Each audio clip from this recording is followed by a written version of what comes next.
جنگل کے قریبی جزیرے کے برفانی علاقے میں ایک ظالم ملکہ حکومت کرتی تھی، جہاں ملکہ کی اجازت کے بغیر کوئی چڑیا بھی پر نہیں مار سکتی تھی۔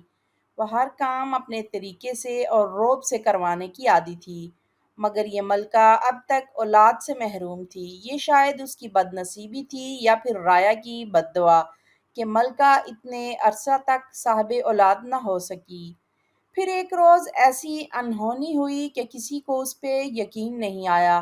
ملکہ کے ہاں ایک خوبصورت سی نرم نرم پھولے پھولے گالوں والی گڑیا نے جنم لیا، جو اتنی خوبصورت تھی کہ جو بھی اسے دیکھتا دیکھتا ہی رہ جاتا۔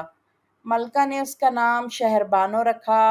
دن گزرتے گئے اور شہر بانو بڑی ہونے لگی، لیکن ایک حیرت انگیز بات یہ تھی کہ اولاد کی دولت پا کر بھی ملکہ کے رویے میں کوئی فرق نہیں آیا، بلکہ وہ پہلے سے زیادہ مغرور ہو گئی تھی۔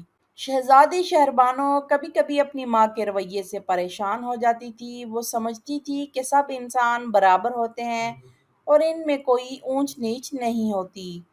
رایا بھی اپنی شہزادی شہربانو سے بہت پیار کرتی تھی۔ ایک روز شہزادی نے اپنی ظالم ماں کو سبق سکھانے کا سوچا، اور پھر اس نے برفانی جزیرے میں برف کا مصنوعی طوفان پیدا کرنے کا فیصلہ کیا تاکہ ملکہ تمام چیزوں سے محروم ہو جائے اور اس میں محرومی کا احساس پیدا ہو۔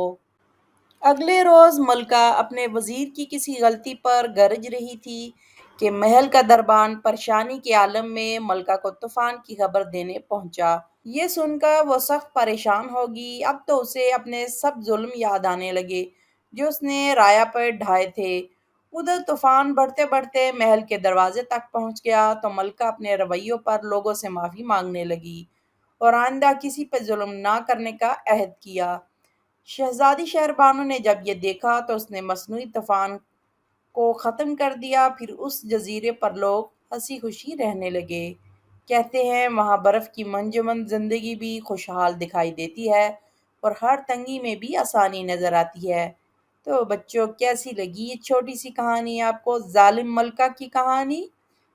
نیکسٹ ٹائم کسی اور اچھی سی کہانی کے ساتھ دوبارہ حاضر ہوں گی۔ اپنا اور اپنے گھر والوں کا خیال رکھیں۔ اللہ حافظ، بائے بائے۔